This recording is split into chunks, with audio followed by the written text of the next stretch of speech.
Mesdames et messieurs de la presse, la République démocratique du Congo traverse l'une des périodes les plus sombres de son histoire récente, marquée par une crise sécuritaire d'une gravité alarmante à l'est de notre pays. Depuis des années, les populations congolaises subissent les effets dévastateurs d'une agression planifiée et systématique menée par les forces de défense du Rwanda, RDF, et leur supplétif M23. En violation flagrante des principes du droit international et des engagements pris dans le cadre du processus de paix.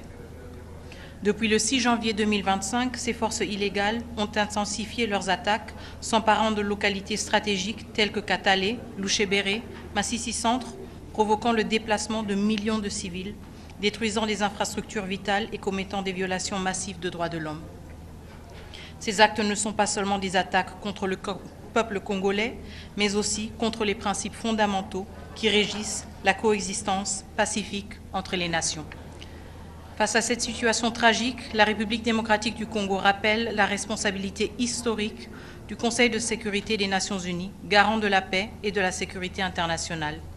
Il ne s'agit pas seulement de rester saisi de la question, mais d'agir avec fermeté et diligence pour répondre aux aspirations légitimes de notre peuple à la paix et à la justice.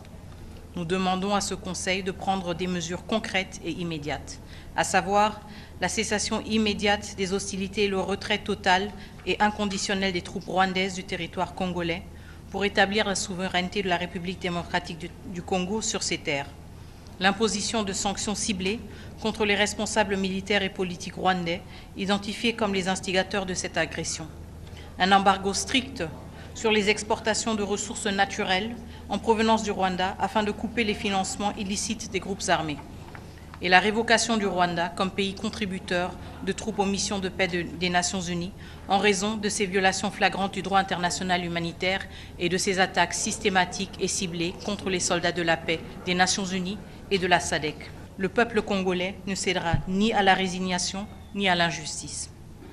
Nous continuerons à défendre nos droits, protéger notre territoire et exiger le respect de notre souveraineté.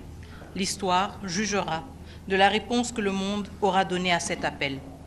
How is it permissible that a country, one of the largest troop contributing countries, gets away with killing peacekeepers? However, we are also cognizant that since the renewed insurgency of the M23 started in 2022, the DRC raised the alarm.